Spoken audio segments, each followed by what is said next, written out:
இன்றைய தினம் கொங்கு நாடு மக்கள் தேசிய கட்சியினுடைய திருப்பூர் மாவட்ட பொதுக்குழு நடந்து முடிந்திருக்கிறது. மொத்த திருப்பூர் மாவட்டத்தினுடைய தேவைகளாக அதனுடைய தீர்மானமாக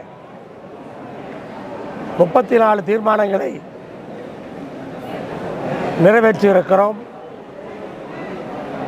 தேவை நிறைய இருந்தாலும் 1-2 முக்கியமான விஷயங்களை நான் சொல்ல ஆசைப்படுகிறேன். திருப்பூர் மாவட்டத்திலே 4-5 நாட்களுக்கு முன்பாக 3 பேர் கொலை செய்யப்பட்டார்கள். சென்ற ஆண்டும் இதை போல கொலை இந்த பகுதியிலே பல்லடம் பகுதியிலே நடந்திருக்கிறது. மறுபடியும் இப்போது அவிநாசியிலே நெடுஞ்சாலைக்கு அருகிலேயே ஒருவர் வெட்டி கொல்லப்பட்டிருக்கிறார்.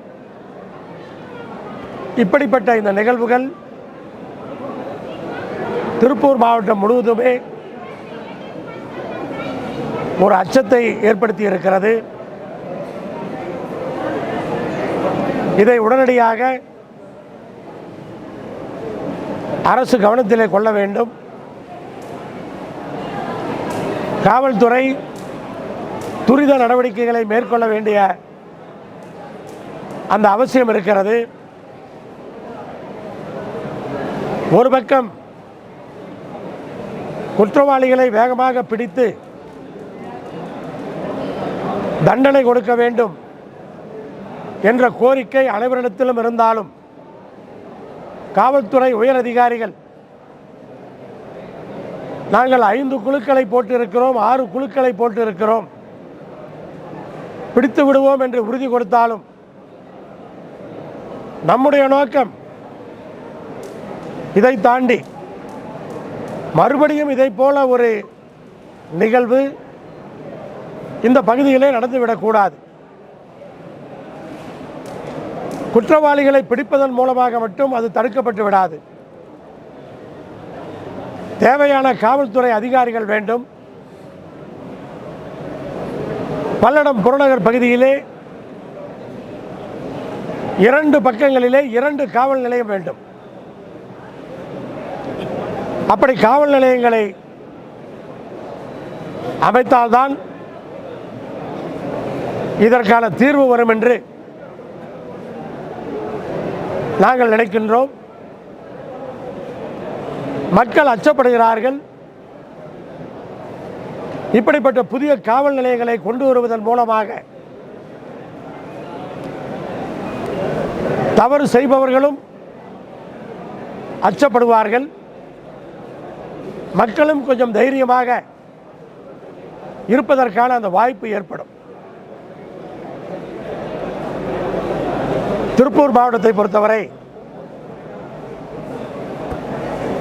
விவசாயத்திலே லாபம் இல்லை என்று சொல்லிதான் ஜவுளி தொழிலிலே எல்லோரும் களமிறங்கினோம். இன்றைக்கு ஜவுளி தொழில் மிக மோசமாக இருக்கிறது. ஒரு பக்கம் மின் கட்டணம், இன்னொரு பக்கம் சொத்து வரி, தொழில் வரி, ஜிஎஸ்டி வரி,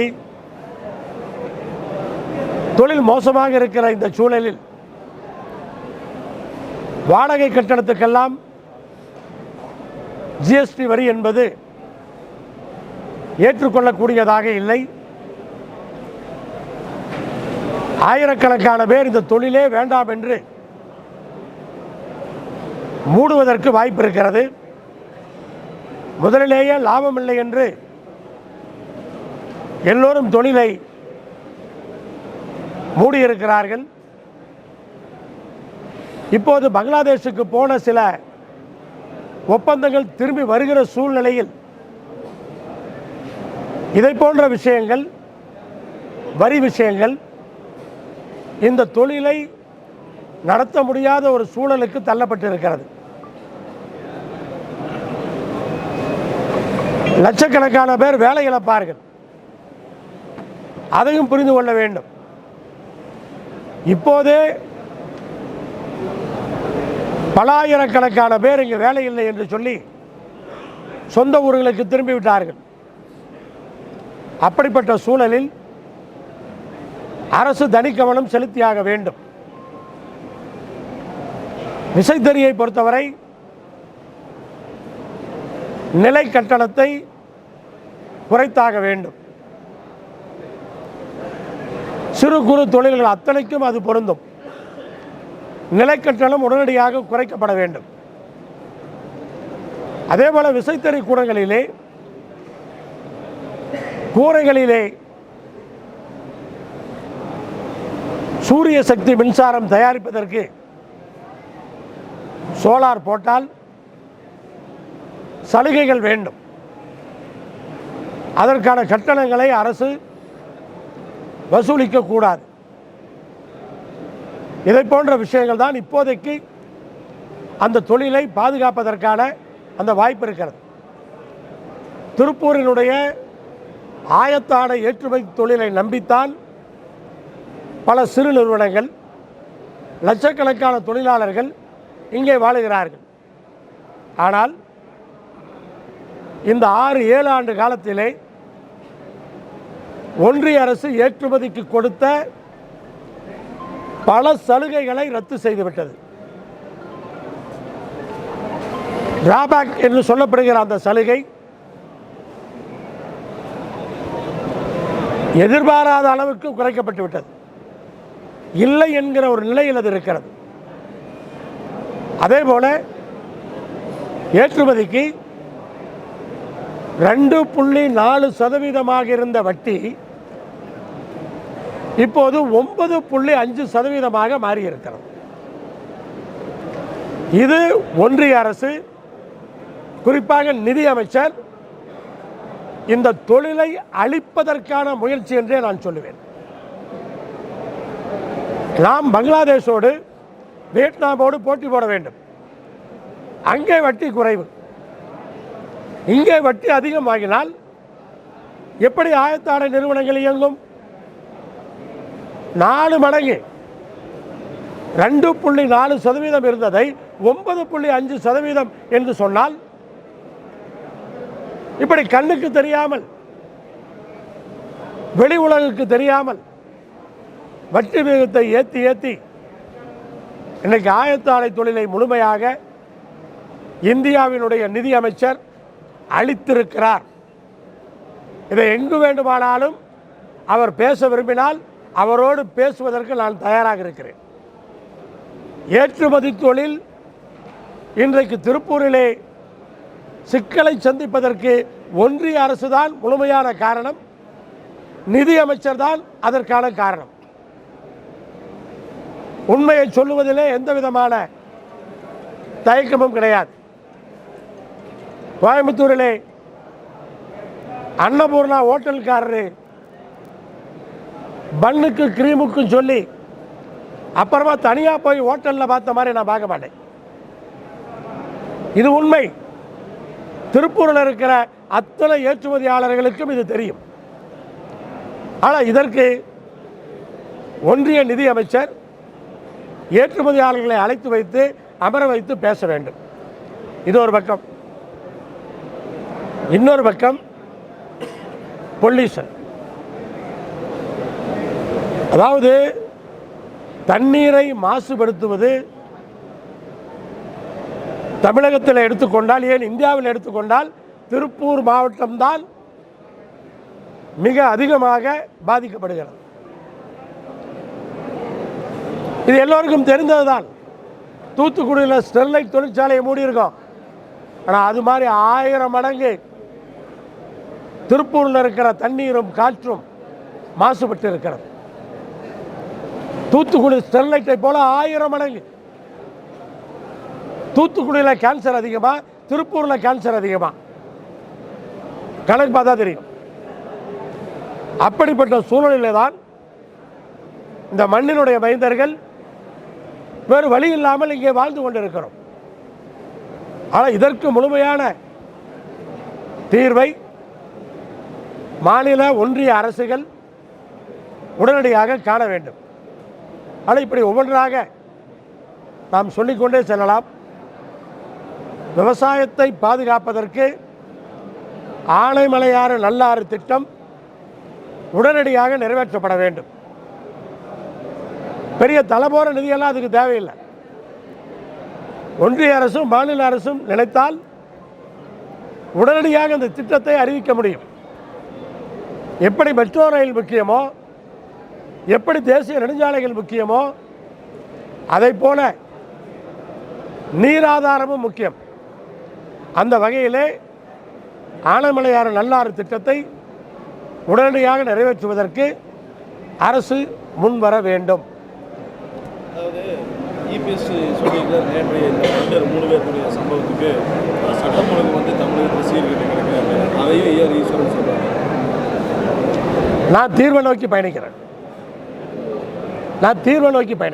யார் ஆட்சியில் இருந்தாலும் குறை சொல்வது வெகு சுலபம். ஆனால் இதற்கான தீர்வு புறநகர காவல் நிலையங்கள் வேண்டும். அவர் அந்த தீர்வை சொன்னாரா? நான் களத்தில் பார்க்கின்றேன். அதற்கான தீர்வை நோக்கி நான் பயணிக்கிறேன். அதாவது பாருங்க, இது சட்டம் ஒழுங்குங்கிறது எல்லா ஆட்சியிலுமே பிரச்சனைகள் இருக்கும். அதற்கான தீர்வை நோக்கி பயணிக்கணும். நான் தான் சொல்கிறேன். நான் வெட்டியான அரசியல் பண்ணக்கூடிய ஆள் அல்ல. ஒரு பிரச்சனை என்று சொன்னால் அதற்கு தீர்வு வேண்டும். இன்றைக்கு தொழில் மோசமாக இருக்குன்னு சொன்னால் அதற்கான தீர்வை கேட்கிறேன். மோசமாக இருக்குதுன்னு சொல்லிட்டு போகிறது அது தீர்வல்ல. ஆனால் இன்றைக்கு புறநகர் காவல் நிலையம் பல்லடத்திற்கு வேண்டும் என்று சொல்லுகிறேன் என்று சொன்னால் பல்லடம் பகுதியிலே இதற்காக மொத்த தமிழ்நாடு இப்படி தான் இருக்குன்னு நம்ம சொல்ல முடியுமா? பல்லடம் பகுதியிலே இது தேவை. அதை செய்தால் இந்த பிரச்சனைகள் இங்கே தீர வாய்ப்பு இருக்கிறது.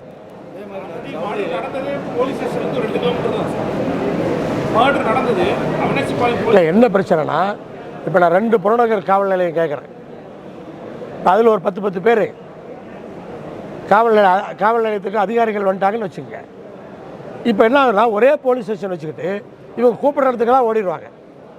போலீஸ் ஸ்டேஷன் தான் அங்கே இருக்கும். ஆள் இருக்கணுமில்ல, நிகழ்ச்சி நடக்கிறப்ப உடனே அங்கே ஆள் இருக்கணுமில்ல. இப்போ இவங்க வேற எங்கேயா போவாங்க. அதுக்கு தான் காவல்துறை அதிகாரிகள் அதிகப்படுத்தணும், காவல் நிலையங்களை அதிகப்படுத்தணும். திமுக ஆட்சியிலேயே குற்றவாளிகளுக்கு சிம்மசப்பனமாக இருக்குங்கிறதா அவங்களுடைய குற்றச்சாட்டு. என்னது? திமுக ஆட்சியில் பயம் இல்லைங்கிறதா அவங்களுடைய குற்றச்சாட்டு. அதுங்க, இது இப்போ ஒவ்வொரு ஆட்சியிலையும் ஒரு கட்சிக்காரர்கள் பட்டியல் போடலாம். எல்லா ஆட்சியிலையுமே ஒரு பட்டியலை போட்டால், இப்போ நீங்கள் கடந்த 10 வருஷத்தில் அதிமுக ஆட்சியில் இப்போ நீங்கள் சோமனூர் பக்கமெல்லாம் விசை தெரியல, ராத்திரியோட ராத்திரியாக 2-3 பேர்த்தெல்லாம் கொல்லலையா? அது அப்போ நடக்கலையா? அப்போவும் நாங்கள் தீர்வை தான் கேட்டோம். அப்போ நடந்தது. சென்னிமலை பக்கம் 3-4 இன்சிடெண்ட்டு போன ஆட்சியில் நடந்திருக்கு. இப்படி ஒரு பட்டியல் போட்டு பேசுகிறதுனால எந்த அர்த்தமும் இல்லை. பல்லடத்தில் இது தொடர்ந்து நடக்குது. அதுக்கு எனக்கு தீர்வு வேணும். சிறு குறு மற்றும் நடுத்தர நிறுவனங்கள் ஏற்கனவே தமிழக அரசோட மின்கட்டண நிலை உயர்வால் அது பாதிக்கப்பட்டிருக்கு. இப்போ அந்த வாடகைக்கு 15% ஜிஎஸ்டி போட்டுருக்காங்க. அதுக்கு தமிழக அரசு சரியான முறையில் மத்திய அரசுக்கு அழுத்தம் இல்லைங்கிறது அந்த ஒரு குற்றச்சாட்டு இருக்குது. இல்லை, முதலமைச்சர் அவர்கள் மத்திய அரசிலே பல கோரிக்கைகளை வைத்துக் கொண்டிருக்கிறார். எதை நாங்கள் எடுத்து சொன்னாலும் அதற்கான கோரிக்கைகளை மத்திய அரசிலே வைத்துக் கொண்டிருக்கிறார். அந்த கோரிக்கைகள் நிறைவேற்றப்படவில்லை என்பதுதான் உண்மை. ஒன்றிய அரசை பொறுத்தவரை இந்த மாதம் 1,75,000 கோடி, இந்த மாதம் 1,80,000 கோடி. ஒன்று மட்டும் மனசில் வச்சுருங்க, ஜிஎஸ்டி வசூல் அதிகமாகுதுன்னா அது நாட்டினுடைய வளர்ச்சி என்று எடுத்துக்கொள்ளக்கூடாது. அரசுக்கான வருமானம். ஆனால் இங்கே தொழிற்சாலைகள் மூடப்பட்டு கொண்டிருக்கின்றன. அப்படி அழுத்தம் கொடுக்கறதுனால புது வரி வர்றதுனால இப்போ வாடகைக்கு மனைவி பேரில் ஒரு கட்டணம் இருந்தால் கணவனுக்கு அந்த ஜிஎஸ்டி பே பண்ணும். அப்படிப்பட்ட ஒரு சூழல். ஒரு சட்டம்னு ஒன்று போட்டாவே அதிகாரிகள் அதை கையில் எடுத்துக்கிறாங்க. அப்போ எப்படியெல்லாம் அழுத்தம் கொடுக்க முடியும்? ஆனால் இதில் வந்து அந்த பாதிப்பை குறைக்கணும். இப்போ அவங்க டார்கெட் என்ன? நீ என்ன வேணாலும் பண்ணு, எதை போட்டால் 2 லட்சம் கோடி ஆகலாம். 2 லட்சம் கோடி ஆச்சுன்னு பெருமை. ஆனால் அதிகமாக சிறு குறு தொழில்கள் மூடப்படுகின்றன. இந்த நாட்டிலே ஏழைகள் வேலை வாய்ப்பை இழக்கிறார்கள். சொத்து வரி, அதுக்கப்புறம் வந்து மின் கட்டணம், இதெல்லாம் மாநில அரசு கண்ட்ரோலில் தான் இருக்குது. அவங்க தொழில் வரி இதெல்லாம் மாநில அரசு தான் நிர்ணயிக்கிறாங்க. கண்டிப்பாக அதை பரிசீலனை பண்ணணுங்கிறதா என்னுடைய கோரிக்கை. சிறு குறு தொழிலுக்கு முதல்ல நிலை கட்டணத்தை குறைக்கணும். அப்புறம் சோலார் போடுறதுக்கு என்கரேஜ் பண்ணணும். அதுக்கு வந்து மானியம் கொடுக்கணும். பொது டொமஸ்டிக் வீடுகளுக்கு மானியம் இருக்குது, ஆனால் சிறு குறு தொழிற்சாலைகளுக்கு மானியம் இல்லை. அந்த மானியத்தை சோலாருக்கு கொடுத்தாங்கன்னு சொன்னால் அது பிழைக்கிறதுக்கு வாய்ப்பு இருக்குது. உள்ளாட்சி தேர்தலுக்கு தயாராகிட்டீங்களா? சட்டமன்ற தேர்தல், உள்ளாட்சி தேர்தலாக சட்டமன்ற தேர்தல் எதுக்குனாலும் தயாராகிட்டீங்க? அதாவது எங்களை பொறுத்தவரை எப்போதுமே தேர்தலுக்கு தயாராக இருப்பவர்கள் தான். எப்போதுமே தேர்தலுக்கு தயாராக இருப்பவர்கள். ஆனால் தேர்தலுக்கு நம்ம தயாராக வேண்டிய அந்த அவசியம் இல்லை. எப்போதுமே நாங்கள் தயார் தான். குறிப்பாக எங்கள் கூட்டணியை பொறுத்தவரை எப்போதும் ஒருங்கிணைப்பாக இருக்கின்றோம். அடிக்கடி சந்தித்துக் கொள்ளுகிறோம், அடிக்கடி பேசிக்கொள்ளுகிறோம். தலைமையேற்றிருக்கின்ற முதலமைச்சர் கூட்டணி கட்சியினுடைய தலைவர்களிடத்திலே தொடர்ந்து தொடர்பில் இருக்கிறார். அப்போ எப்போது தேர்தல் வந்தாலும் நாங்கள் தயாராகத்தான் இருக்கிறோம்.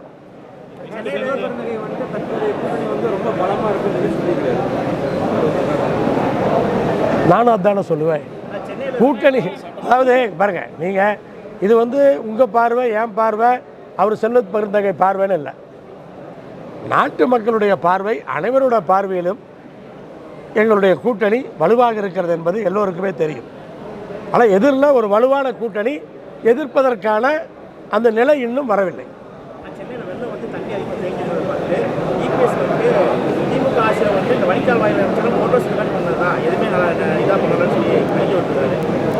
நான் இன்னைக்கு காலையில் தான் சென்னையிலேருந்து வந்திருக்கேன். குறைஞ்சபட்சம் ஒரு இந்த 3-4 நாளில் ஒரு 25% சென்னையாவது சுற்றிருப்பேன் வேலை நிமித்தமாக. தண்ணி இருந்தது, மழை பெய்கிறப்ப தண்ணி இருந்தது, தண்ணியெல்லாம் இருந்தது. மழை பெய்கிறப்ப தண்ணியெல்லாம் நேற்று காலையில் தண்ணி இருந்தது. ஆனால் சாயங்காலம் ஒரு 5 மணிக்கு பார்த்தோம்னா தண்ணி வடிஞ்சிச்சு. தண்ணி இல்லாமல் இல்லை. ஒரு வீடியோ போடுறோம், அது வந்து அது முதல்லாம் உங்களுக்கு தெரியும், 10 நாள் 15 நாள் தண்ணி நிற்கும். அப்புறம் அதில் கொசு வரும், நோய் வரும், அப்படியெல்லாம் இருக்கும். இன்றைக்கி நிலைமை அப்படி இல்லை, நடந்திருக்கு. வேலை நடக்கலைன்னு சொல்ல முடியாது. இது சென்ற ஆட்சியில் நடந்தது, இந்த ஆட்சி அப்படின்னு சொல்கிறேன். சென்ற ஆட்சியிலும் செய்தார்கள், இப்போது அதை தொடர்ந்தார்கள். ஓரளவுக்கு அது தீர்வை கண்டிருக்கிறார். உலகத்தில் எந்த நாட்டிலையுமே மழை பெஞ்ச உடனே தண்ணி நிற்காது அப்படின்னு சொல்லக்கூடிய நாடு எதுவுமே கிடையாது. அமெரிக்காவிலையும் உண்டு, எல்லா நாட்டிலையும் உண்டு. ஆனால் ஒரு 2-3 ஹவர்ஸில் தண்ணி வடியணும், அதுதான் சிறப்பானது. ஏன்னா ஒரு இடத்துல மழை கொட்டுதுன்னு சொன்னால் ரோடு பூரா நம்ம வடிகால் பண்ண முடியாது, வடிகால் லிமிட்டாக தான் பண்ண முடியும். அப்போ மழை நின்னா ஒரு 2 ஹவர்ஸுக்குள்ளே எல்லாருக்கும் இறங்கிடணும். அது நடந்துருக்கு.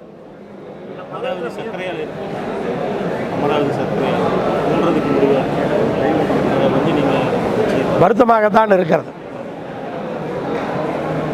ஒவ்வொரு தொழிற்சாலை மூடப்படும் போதும் நாங்கள் வருத்தப்படுகிறோம். கொங்கு மண்டலத்தினுடைய தொழிற்சாலைகளை பாதுகாக்க வேண்டியது நம்முடைய கடமையாக இருக்கிறது. அப்படி அமராவதி சர்க்கரை ஆலையை ஏதாவது ஆக்கப்பூர்வமாக அதனுடைய இயந்திரங்களை மாற்றி நவீனப்படுத்தி அதை செயல்படுத்துவதற்கு அரசு முயற்சிக்க வேண்டும் என்ற கோரிக்கையைத்தான் நம்மால் வைக்க முடியும்.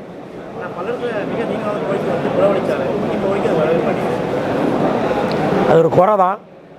இப்போ வந்துடும்னு நினைக்கிறேன். எனக்கு கரூர்லேருந்து கோயம்புத்தூர் வரைக்கும் அந்த வேலை வேகமாக நடந்திருக்கு. புறவழிச்சாலையும் வேகமாக வருவதற்கான வாய்ப்பு இருக்கிறது. இப்போ எனக்கு அதுமான ஒரு நம்பிக்கை தெரிகிறது. ஏன்னா கரூருக்கும் கோயம்புத்தூருக்கும் அவ்வளோ கனெக்ஷன் இருக்குது. அதனால் புறவழிச்சாலை வந்துவிடும். கூட்டணி ஆட்சிக்கு திருமாவளவன் வந்து கூட்டணி கட்சியில் இருக்கிற திருமாவளவன் வந்து கூட்டணி ஆட்சி ஆட்சியில் நிலைப்பாடு அவரே அமைதியாகிட்டாரு. இல்லை நீங்கள் விடுற மாதிரி இல்லை. அவருக்கு ஏதாவது வம்பை உண்டாக்கிடுவீங்க போல தான் தெரியுது. அவரே சொல்லிட்டு அமைதி ஆகிட்டார். அதாவது என்னை பொறுத்தவரை தமிழ்நாட்டிலே தேர்தலுக்கு பிறகு இருக்கிற சூழ்நிலைகளை பொறுத்துத்தான் அது அமையும்.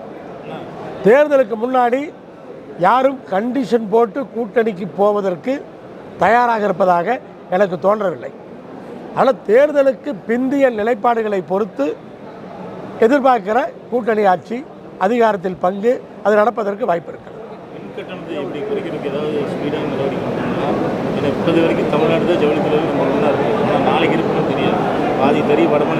அந்த கோரிக்கைகளை தான் நம்ம வச்சுருக்கோம். அதான் இவ்வளோ நேரம் அதான் சொல்லியிருக்கோம். அந்த கோரிக்கைகளை தான் வச்சுருக்கோம். அப்புறம் அதை சார்ந்து அந்த பிரச்சனைகளை தீர்ப்பதற்கான அந்த தீர்வுகளை சொல்லியிருக்கோம்.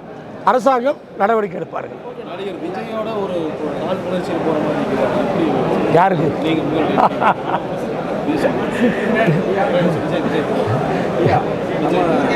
சொல்லிட்டு வந்துடுறேன். அதாவதுங்க, எங்களுக்கு எப்போதுமே யாரோடும் காழ்ப்புணர்ச்சி கிடையாது. காழ்ப்புணர்ச்சி என்பது எங்கள் அகராதியிலே கிடையாது. எல்லோரோடும் அன்போடு பழகக்கூடியவர்கள், வருபவர்கள் அத்தனை பேரையும் வாழ்த்தக்கூடியவர்கள், செயல்பட வேண்டும், மக்களுக்கு நல்லது செய்ய வேண்டும். அதே சமயத்திலே நம்மை நம்பி வருபவர்களை தவறான வழியிலே பயணிக்க வைக்கக்கூடாது. என்னுடைய ஆதங்கம், என்னுடைய குறை என்பது அதுதான். அதாவது அது நம்ம எல்லாத்துக்குமே, நம்ம நோக்கி வர்ற எல்லாத்துக்கும் நம்ம வேலை கொடுத்துட முடியுமா? எல்லோரும் இருக்கிற வேலையை விட்டு வந்தால் வேலை கொடுக்க முடியுமா? அப்போ அவராவது அவங்க பொதுச் செயலாளரை கண்டிக்கணும், அப்படிலாம் பேசக்கூடாது அப்படின்னு சொல்லணும். இதுதானே ஒழிய இதில் காழ்ப்புணர்ச்சி ஒன்றும் கிடையாது. அதில் ஒன்றும் இல்லை. அது வர்றவங்க அத்தனை பேரை நம்ம வரவேற்கிறோம். அதில் ஒன்றும் இல்லை. ஏன்னா இது என்னன்னு சொன்னால், இப்போ சீமான் போன தேர்தலிலே 8% மேலே வாக்குகளை வாங்கினார் என்று சொன்னால், பிரதான கூட்டணிகளை தவிர்த்து வாக்களிப்பதற்கு வேறு யாரும் கிடையாது. அதுக்கு முதல் தேர்தலிலே கமலஹாசன் இருந்தார். இப்படி யாராவது ஒருத்தர் இருப்பார்கள். போன தேர்தலில் ஒருத்தருமே கிடையாது. அதாவது எங்கள் கூட்டணிக்கு எதிரான வாக்குகள் பலவாறாக பிரிவது தான் இயல்பு.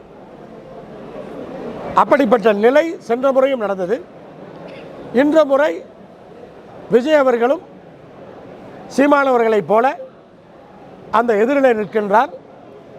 பிரதான கூட்டணிகளை தவிர்த்து வாக்களிப்பதற்கு இன்னொருவர் கிடைத்திருக்கிறார். அப்போ அந்த எதிர்வாக்குகள் பிரியும். எங்களுடைய வாக்குகள் பிரிவதற்கு வாய்ப்பு கிடையாது. அதான் சொல்லிட்டேன், எதிரில் பிரியும்னு சொன்னேன். எதிரில் பிரியும். அதுக்கு எங்களுக்கு சம்மந்தமே இல்லையே. அதுக்கு எங்களுக்கு சம்மந்தமே இல்லை. ஒருத்தர் 8% வாங்கினா எங்களுக்கு என்ன, 2 பேரும் 4% வாங்கினா எங்களுக்கு என்ன?